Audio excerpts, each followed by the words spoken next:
Hello parent. जब आप ये मेरा मैसेज देख रहे होंगे तो शायद 11th का 70-75% या उससे ज़्यादा पोर्शन कंप्लीट हो गया होगा। तो जनरली इस टाइम पे बच्चों का एक यूनिक पैटर्न हमें दिखता है।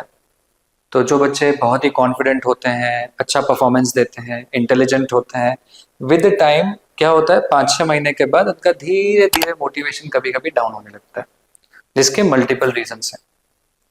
तो कई बार अच्छे बच्चे, सिंसियर बच्चे, इंटेलिजेंट बच्चे धीरे धीरे आते हुए थोड़ा फटीक हो जाता है। देखिए प्लीज समझिए, ये कंपटीशन एग्जाम है, 2 साल का जर्नी है।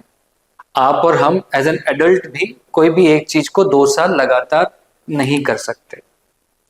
तो ये तो बच्चे हैं।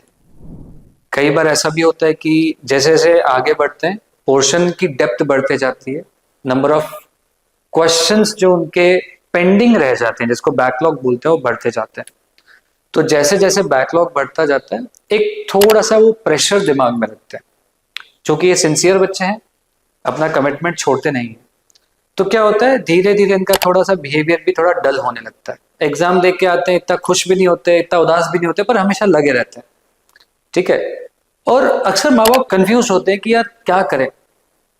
बच्चा दिन भर पढ़ाई कर रहा है, उससे क्वेश्चन जब भी पूछते हैं, बेटा पढ़ाई कर पा रहे हो? हाँ। सॉल्व कर पा रहे हो? हाँ। लेकिन फिर भी हमेशा थोड़ा सा जो है, थोड़ा अंदर में थोड़ा चिंता में रहता है।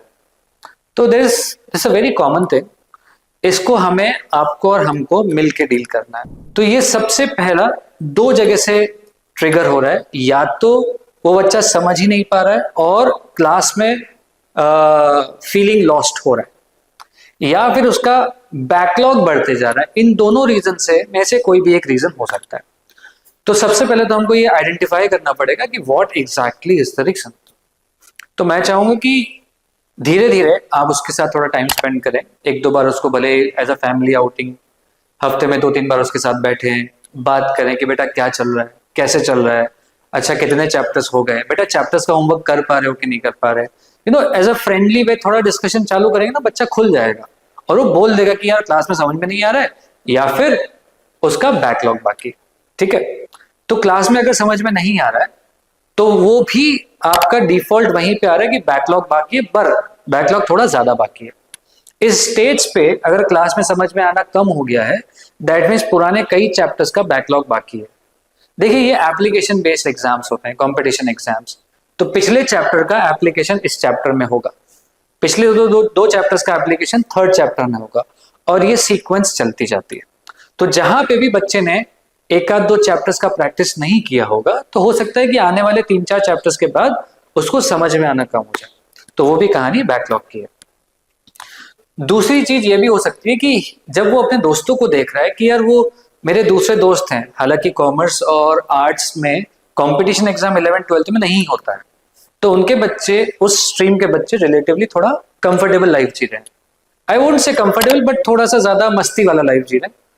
तो बच्चा कई बार उनको देख के अपने फ्यूचर के ऊपर सवाल उठा लेता है कि यार एम आई डूइंग राइट, वो सब एंजॉय कर रहे हैं, मैं नहीं कर पा रहा।